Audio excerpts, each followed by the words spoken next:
जी अस्सलाम वालेकुम स्टूडेंट्स। अभी हम हैं सेक्शन 2 पे।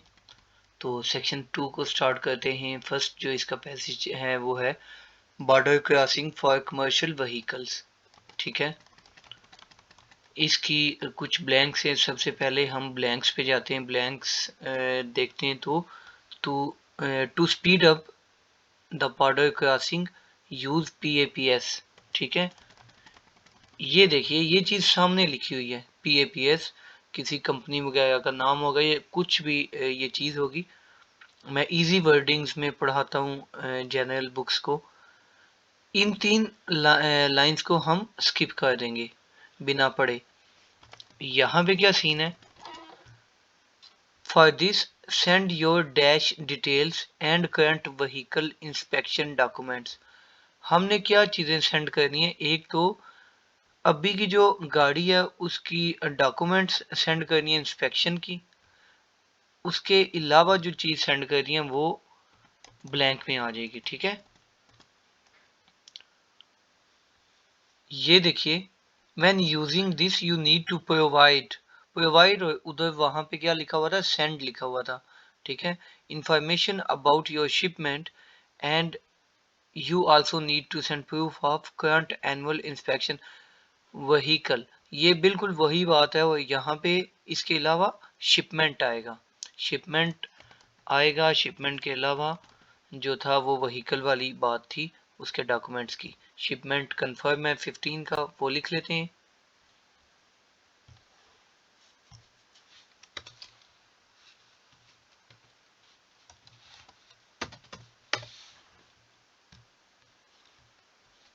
सही है, अभी हम चलते हैं जी नेक्स्ट पे। नेक्स्ट अगर आप देखें तो ये आ जाता है 16 वाला। Check your documents such as dash and birth certificate. Such as dash, एक तो बर्थ सर्टिफिकेट हो गया और दूसरी जो चीज़ है वो आप लोग देखिए। अच्छा, एक ये है बर्थ सर्टिफिकेट और पासपोर्ट, ये दोनों में से एक भेजना है। लेकिन दूसरी जो सेकंड चीज़ है जो ब्लैंक थी वो क्या थी? वो थी फोटो आईडी। मैं पढ़ के बता देता हूँ। You will need a photo ID in addition of your birth certificate. In addition का मतलब है इसके अलावा आपको ये इन दोनों में से एक चीज़ भी भेजनी होगी। ये चीज़ जो पक्की भेजनी है, ये दो में से एक चीज़ भी भेजनी है। तो वो क्या थी? फोटो आईडी थी। आई थिंक ये आइडेंटिटी कार्ड को बोले। Okay, dash and birth certificate या पासपोर्ट, इसको मैं लिख लेता हूँ फोटो आईडी।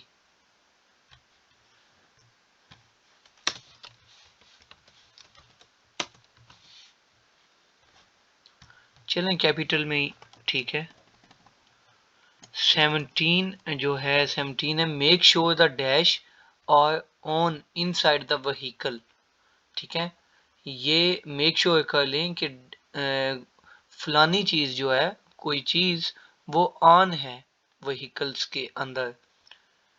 और दूसरी जो है blank, check that the dash in the vehicle can be easily seen। check that the dash in the vehicle can be easily seen। इनमें से एक मैं कर लेता हूँ, एक आप लोग कर लीजिएगा। 17 वाला मैं कर लेता हूँ, 18 आप। ठीक है, 18 को मैं स्किप कर देता हूँ क्योंकि दोनों इकट्ठे ही हैं। एक मिल गया तो दूसरे भी मिल जाएंगे। 17 में कहता हूँ make sure the dash are on inside the vehicle.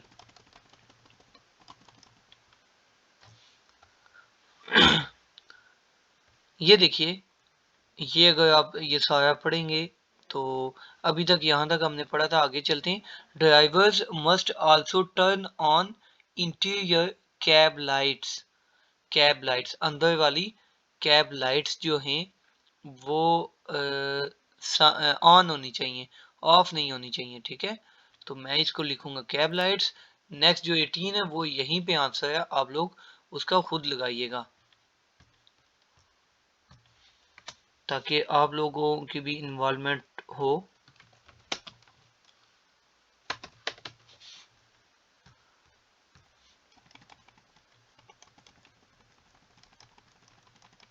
अभी चलते हैं 19 और 20। जी 21 है ही नहीं यहाँ पे, 19 और 20 है। इस चीज़ को हमने बिल्कुल स्किप कर देना है क्योंकि यहाँ पे ब्लैंक नहीं है, ये हमारे किसी काम की नहीं है। तो हमने 19 वाला करना है। दिस में B only the only stop if paper work is in order. अच्छा, non US Canadian citizens must have a visa and go to the dash area to complete an I-94 card। ठीक है, उनको किसी dash area में जाना होगा। ये वाला 19 वाला आपने करना है। There is a small dash for this। There is a small dash for this। शायद यहाँ पे फीस आएगा या फी का कोई सिनोनिम। 20 वाला मैं करने लगा हूँ, 19 आप लोगों ने करना है। ठीक है, ये अभी आपके पास टाइम है 19 का भी। मैं देखता हूँ 20। जी 20 है जी charge. The charge for the I-94 card is $6। तो स्मॉल अमाउंट है तो चार्ज आ गया, फी का सिनोनिम ही बोला था वही आ गया। 20 का आ गया चार्ज जी। 19 भी आप लोग कर लीजिएगा, काफी इजी पैसेज था और काफी छोटा पैसेज था ये। ठीक है, अभी चलते हैं नेक्स्ट पे ताकि सेक्शन कंप्लीट हो जाए एक ही वीडियो में।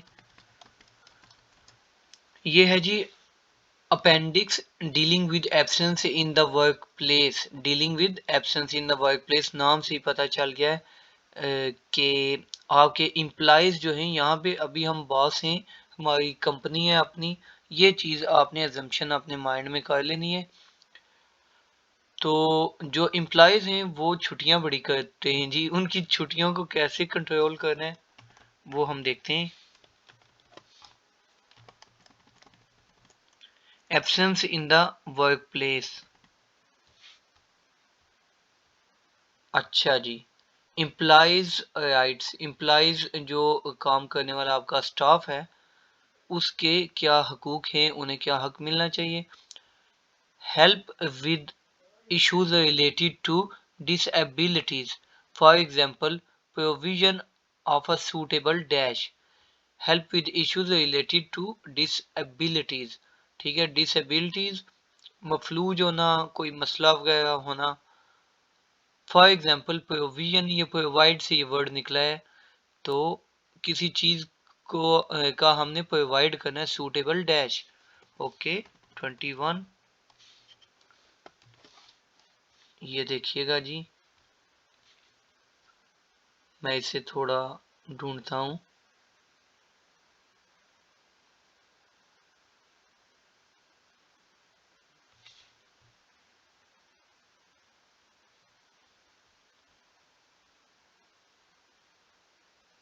ये आ गया, मिल गया। ठीक है, this might be something as simple as supplying an appropriate chair. तो अगर तो वन वर्ड है तो हम चेयर लिख देते हैं आसानी से, वन वर्ड ही है यहाँ पे चेयर। वो कहता है डिसेबल हो कोई बंदा तो उसको आप लोग कोई कुर्सी वगैरह दे सकते हो बैठने के लिए, या उसके सूटेबल जिस पे वो इजीली बैठ के काम कर पाए। ठीक है, ये है 21। 21 का लिख देते हैं जी चेयर। इसमें से भी दो आपने करने, वो आप देख लीजिए, एक ये, एक 27 कर लीजिए जी। अभी चलते हैं जी 22 पे। 22 का क्या सीन है। Provision of arrangements to deal with any work related dash. Arrangements होती हैं मैनेज करना किसी चीज़ को, कोई मसला मसाइल हो गया है तो उसको कैसे हल करना है। ठीक है, उसका क्या तरीकाकार है वो हम देखते हैं। प्रोविजन ऑफ अरेंजमेंट्स, ये नीचे एक चीज़ आई थी, ये चेयर से आगे अगर हम पढ़ें तो in cases where an employee suffers from an allergy caused by something in the workplace, ठीक है, the employer should consider remedial action। अच्छा जी, एलर्जी इसका आंसर है, suffers from allergy। अगर किसी एम्प्लॉय को एलर्जी है तो उसको दूसरी साइड पे मुंतकिल करना या उसका सलूशन निकालना, ये ट्रांसफर की बात हुई है या अल्टरनेटिव वर्क। अब ये तो नहीं कि उसे हम काम से निकाल दें, ठीक है, तो उस चीज़ का कुछ सलूशन निकालना। तो जो मेन प्रॉब्लम था जो डिस्कस हुआ था वो था एलर्जी के हवाले से, ठीक है, deal with any work related allergy. Allergy में लिख लेता हूँ इसका।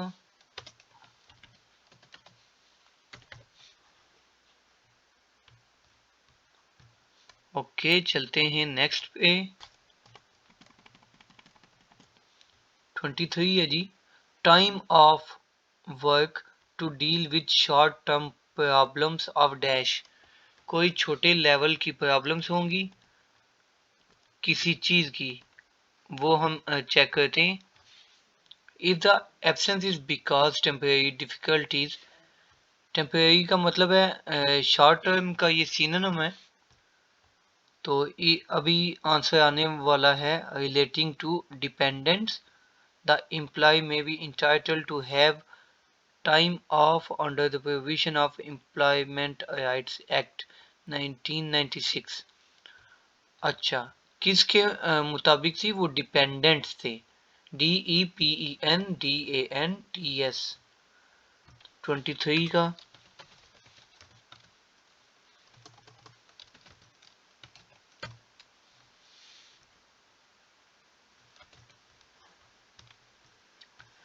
ओके, हम चलते हैं नेक्स्ट पे। नेक्स्ट क्या है जी? 24 वाला जो क्वेश्चन था वो आई थिंक आप लोगों ने करना है। 25 जो है, 25 पे हम चलते हैं। 25 है, make it clear that absence in a possible reason for.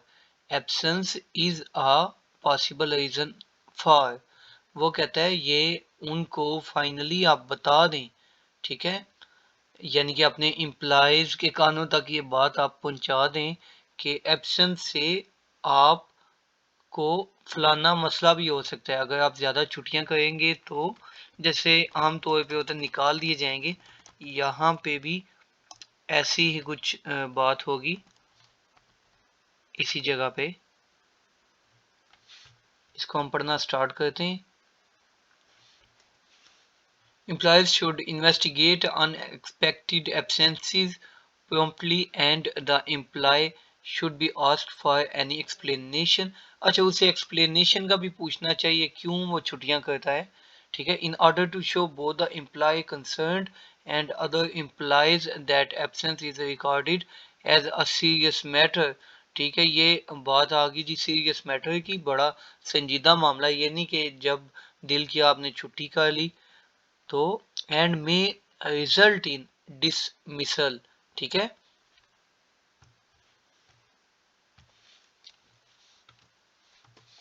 इसका डिसमिसल है आंसर। डिसमिसल का मतलब भी वही है कि टर्मिनेट वगैरह का ये सिनोनिम है कि आप निकाल दिए जाएंगे। 25 का ये आंसर था। 26 है, ask implies for consent before contacting their dash, ठीक है, एम्प्लॉय से आप पूछें कि वो अपने किसी फैमिली मेम्बर या किसी से भी उन्होंने रब्ता करना है, ठीक है, आप उसका हिसाब किताब वगैरह ले सकते हैं उनसे, ठीक है, records showing lateness and their duration of the explanations for all spells of absence should be kept to help monitor levels of absence or lateness। ये जो जब कोई लेट आया है, जब किसी ने छुट्टी की है, सब हिसाब किताब होना चाहिए आपके पास, ठीक है, रिकॉर्ड मौजूद होना चाहिए। If the employer wishes to contact the employee's doctor for more information about a medical condition, he or she must notify the employee in writing that they intend to make such an application, and they have must secure the employee's consent in writing.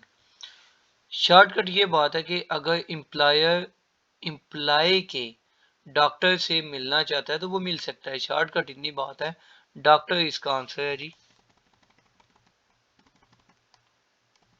ठीक है, 26 का। इसके अलावा किसी की बात नहीं हुई, क्योंकि मुझे पता था थर्ड पर्सन की बात होने वाली जब मैंने फैमिली मेंबर कहा था, या मेरे माइंड में था कोई कज़न, कोई रिलेटिव, कोई फ्रेंड, लेकिन यहाँ पे डॉक्टर की बात थी, लगभग उसी की बात थी, तो इसको हम लिख के चेक कर लेते हैं 26 को।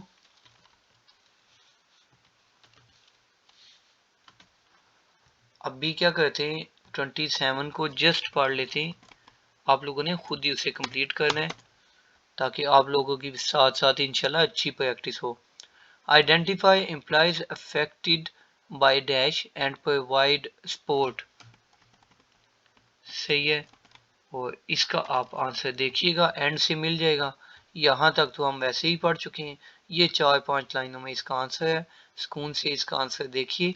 तो हम क्या करते हैं, इतनी देर में नेक्स्ट चलते हैं।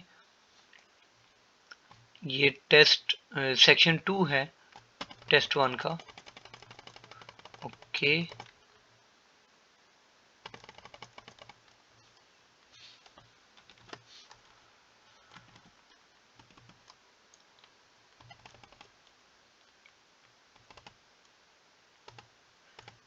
जी ये मैं आंसर्स मैंने ओपन कर लिए जी। ये देखिएगा, shipment photo ID cab lights, ठीक है। और 18 का था स्लीपर एरियाज, 19 का इमिग्रेशन, और 20 का था चार्ज। ये आप लोग चेक कर लीजिए, ठीक है। ये तकरीबन ठीक है सब, दो जो थे आपने करने थे। नेक्स्ट अगर देखें तो chair allergy dependence flexible dismissal doctor stress, सही है। और ये देखिए chair allergy dependent dismissal doctor. ठीक है, अपना बहुत ख्याल रखिएगा। अल्लाह हाफिज़, मिलते हैं नेक्स्ट वीडियो में।